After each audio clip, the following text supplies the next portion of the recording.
중국 공산당 성립 100주년을 맞이하는 중요한 시점에 가난 극복 전투에서 승리했음을 장엄하게 선언한다.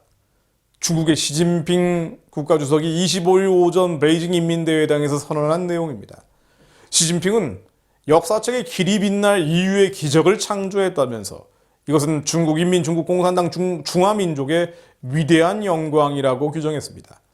참 어마어마하게 거창하군요. 시진핑은 또 빈곤 지역의 대중이 당의 말을 듣고 당의 은혜에 감사하고 당과 함께 걸었다면서 물을 마시면 우물을 판 사람을 잊지 않고 가난에서 벗어나면 공산당을 잊지 않을 것이라고 했습니다. 이런 말을 중국 정치범 수용소에 수감되어 있는 550만 명의 수감자들이 들으면 어떤 느낌일지 곤혹스럽습니다. 한편 중국 기관지 인민일보는 이날 천년의 가난 탈출의 꿈을 이번 왕조가 끝내 이뤘다는 기사를 싣고 중화민족이 가난에서 벗어나 소강, 즉 배부르고 따뜻하게 지내는 생활을 하는 천년의 꿈을 이번 왕조가 이뤘다고 보도했습니다.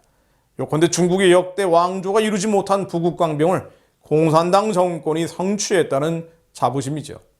지금도 중국에서 빚어지는 온갖 인권 유린 문제를 덮어두고 그저 먹고 사는 문제만 본다면 시진핑 집권 8년은 성공적이었다고 볼 수 있을지 모릅니다. 그러나 그나마 소위 가난의 극복은 수많은 중국 인민의 눈물과 피를 짜내 만들어낸 바벨의 탑입니다. 이런 진실을 중국은 물론 한국 언론도 외면해버리곤 하죠. 물론 중국은 세계 2위의 경제 대국이 됐습니다. 그 결과 폭발호라고 하죠. 중국어로는 파오라고 불리는 수많은 벼락부자들이 탄생했습니다. 그러나 이들은 국유기업을 풀어받아서 고속 성장의 단물을 독차지한 공산당 간부들 또는 이들과 특수관계에 있는 이들입니다. 이러다 보니 공산당원이 되기 위해서 매년 400만 명 정도가 신청을 하고요. 그중 10만 명 정도만 입당이 된다고 합니다. 경쟁률이 무려 40대 1입니다. 공산당과 연결된 사람들은 소위 관시를 통해서 정부의 막대한 자원을 손쉽게 받을 수 있고요. 빠른 속도로 기업을 키울 수 있죠. 그 결과 부동산이 폭등했습니다. 이 폭등한 부동산은 개발정보와 개발 이익을 선점한 부동산 재벌들을 양산했습니다. 2018년 기준으로 보면 자산 20억 위안화, 즉 한국 돈 3,400억 원 이상을 보유한 중국산 마오파오 슈퍼리치만 2만여 명이 이른다고 합니다. 대단하죠. 한국과는 단위가 다릅니다. 하지만 가장 가난한 이들이 많은 곳이 또한 중국입니다. 양극화가 세계 최악인 곳이죠. 지난해 4월 28일 리커창 중국 총리는 중국 인민대표대회 이 전인대 폐막 기자회견에서 중국의 6억 명은 여전히 월 수입 1,000위안밖에 안 된다고 말했습니다. 1,000위안이면요 17만 원, 하루 5달러 정도입니다. 중국 전체 인구 14억 가운데 절반 가까운 6억 명이 한 달에 고작 17만 원, 하루 5달러만 벌고 있다는 고백입니다. 그런데 이것도 리커창이 굉장히 부풀려서 말한 것이죠. 중국의 서부 지역은 그야말로 가난과 굶주림이 만연해 있습니다. 그러나 당시 리커창 발언이 나간 뒤에 시진핑이 대노를 했고요. 관료들은 열심히 통계 조작에 나섰다고 합니다. 중국 관리들이 얼마나 열심히 통계 조작을 하는지 예를 하나 들어보겠습니다. 가령 2020년 1월 9일 홍콩 사우스 차이나 모닝 포스트에 따르면 중국 장수성 정부는 전날 성내 빈곤층 99.99%에 달하는 254만 명이 빈곤 탈피에 성공해서 이제 빈곤층은 6가구, 17명밖에 남지 않았다고 선언을 했습니다. 대단하군요. 거의 유토피아 수준입니다. 254만 명 가운데 17명만 빈곤층이니 말입니다. 그런데 이 가운데 4명은 질병으로 인해서 빈곤층에서 벗어나지 못했다는 게 정부 설명이었습니다. 그런데 당시 한 네티즌이 웨이보, 중국의 그 트위터 같은 곳이죠. 이 웨이보에 장수성에는 오직 17명의 빈곤층만 있다라는 해시태그와 함께 우연의 일치로 나는 그 17명 중에 한 명이다라는 글을 올렸습니다. 폭발적인 조회수를 올리다가 이 해시태그는 곧바로 인기 검색어 순위에서 사라져버렸습니다. 장수성의 빈곤 퇴치 책임자의 발언을 다룬 지역신문 양자만보라는 매체의 기사도 홈페이지에서 사라지게 돼버렸죠. 참고로 중국의 통계 조작은 본질적인 것입니다. 코로나 기간엔 극에 달했죠. 확진자와 사망자 숫자도 조작했음이 서방 정부와 서방 언론에 의해서 계속 확인돼 왔습니다. 블룸버그 통신은 지난해 4월 2일 미국 정보당국이 중국의 코로나19 통계가 조작됐다는 기밀 보고서를 작성해서 백악관에 전달했다는 보도를 하기도 했습니다. 그런데 한국도 이런 중국을 따라가고 있으니 안타까운 일이죠. 게다가 중국식 사회주의, 중국식 토지 공유 등이 빈곤 퇴치에 신기인 양 떠들어대는 이들이 많으니 한심하기 짝이 없습니다. 중국이 선진국 수준의 풍요를 이룰 수 없는 근본적 이유가 바로 이 중국식 질서에 있는데 그런 말을 하고 있으니 더욱 답답하죠. 예컨대 중국은 토지의 사적 소유를 인정하지 않습니다. 이른바 공유제를 채택하고 있죠. 현행 중화인민공화국 헌법 제10조는 도시의 토지는 국가 소유고 농촌 및 도시 교외의 토지는 법률에 규정되어 있는 국가 소유 이외에는 집체 소유로 한다고 규정되어 있습니다. 국가 소유건 집체 소유건 결국 중국 공산당 땅이라는 것입니다. 결국 농민들은 소위 집체의 땅에 묶여있는 소장농에 불과합니다.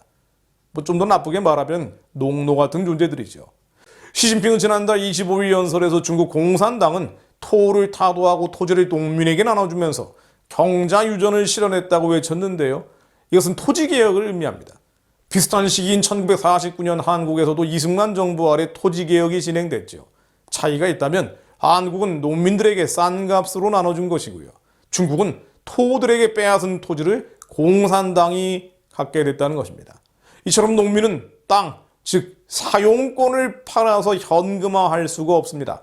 거꾸로 도시민도 농촌 토지를 사서 경제적 이익을 얻을 수가 없습니다. 농촌 탈빈곤 사업이 어려운 이유가 바로 여기 있습니다. 즉 한국에서는 농사일을 하기 싫으면 땅을 팔고 돈을 마련해서 도시에서 일하는 것이 가능하죠. 하지만 중국에서는 농민이 농촌이라는 굴레를 벗어나는 것이 어렵습니다. 그러다 보니 먹고 살기 어려운 농민들은 고향을 떠나서 무일푼으로 도시에 올라와 소위 농민공이 됩니다.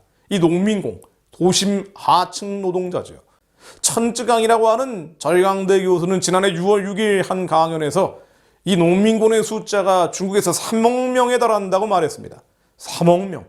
이건 역시 중국 공산당 감시 아래 나온 말이기 때문에 최소치입니다. 3억 명이면요 중국 인구의 무려 21%입니다. 21% 농민공을 포함한 중국 인구 절반가량의 농민들이 리커창이 지적한 하루 5달러 정도로 살아야 하는 빈곤층입니다. 실은 농노로 태어나서 도심을 떠도는 이들이죠. 아무리 시진핑이 가난 근절을 외쳐도 가난에서 벗어날 수 없도록 태어난 흙수저가 아니라 수저가 없는 사람들입니다. 이러다 보니 중국의 농민은 가난하고 비참하고 또한 불만 세력이기도 합니다. 역사적으로도 중국 왕조는 이런 농민들의 밀란으로 뒤집어지곤 했었죠. 이 농민공 이야기는 나중에 더 다뤄보려고 합니다. 중국 체제의 시한폭탄 같은 존재이기 때문입니다. 어쨌든 이런 불평등한 사회 구조를 보면 한국은 정말 좋은 나라라는 생각을 안 할 수가 없습니다. 여러분이 신강 같은 데서 태어났다고 생각을 해보십시오. 신강의 농민으로 태어났으면요 그야말로 노예로 살다 노예로 죽어야 합니다. 그러다가 잘못 끽소리라도 하면 수용소로 끌려가게 되죠. 중국이 세상을 지배하는 그날이라는 책을 쓴 피터 나바로 교수는 책에서 이렇게 이야기합니다. 중국은 10만 명 이상의 중국 공인 스파이들이 기술을 훔치며 버텨야 하는 체제라고 말입니다. 제가 좀 덧붙이자면 외부적으로 압제와 폭력을 투사해서 자원을 빼앗고 싸구려 상품과 무기를 파는 중국식 제국주의를 확산시켜 버티는 체제입니다. 이것이 지금 중국이죠. 또 내부적으로는 중국 인구 절반의 피와 땀과 눈물을 빼앗고 중국 인구 전체를 감시하고 통제해야 버틸 수 있는 체제입니다. 그리고 교회를 철저히 짓밟고 십자가를 불태우고 시진핑은 모택동처럼 기빌성 일가처럼 하나님 자리에 오르려고 합니다. 이런 적그리스도적 권력은 결국은 무너질 수밖에 없다는 것이 성경의 진리입니다. 창세기 15장 16절을 보면은요. 내 자손은 4대 만에 이 땅으로 돌아오리니 이는 아모리족 속의 죄악이 아직 가득 차지 아니함이니라 하시더니 이런 말씀이 나옵니다. 아브라함에게 하신 주님의 말씀인데요. 후손들이 훗날 애굽에 건너가서 다시 출애굽을 한 뒤에 아모리 족속을 멸절할 것임을 예언해 주신 내용입니다. 때가 되면 악한 족속을 멸하고 주님의 공의를 이루실 것을 말해주는 말씀이죠. 이 악한 족속들의 악을 하나님은 다 보고 계신데 때가 되기를 그들이 회개하고 돌아오지 못한다면 그 때가 될 때 주님께서 공의를 이루신다는 것입니다. 북한의 공산당 질서나 중국 공산당 질서 역시 마찬가지입니다. 때가 되면 하나님께서는 아모리 족속 같은 이 악한 질서를 멸절하실 것입니다. 여호와를 대적하는 자는 산산이 깨어질 것이라 하늘에서 우레로 그들을 치시리로다. 여호와께서 땅끝까지 심판을 내리시고 자기 왕에게 힘을 주시며 자기의 기름 부음을 받은 자의 뿔을 높이시리로다 하니라. 하나님, 주님께서 이 말씀을 이루어 주실 것을 믿습니다. 그렇게 복음이라고는 들어본 적이 없는 중국의 가난한 수억 명의 농민들에게 예수를 그리스도로 찬양할 날을 허락해 주실 것을 또한 믿습니다. 그들이 자유롭게 하나님을 부르며 하나님을 경배하는 날이 오게 해 주실 것을 믿습니다. 여호와를 대적하는 자는 산산이 깨어질 것이라. 하늘에서 우레로 그들을 치시리로다.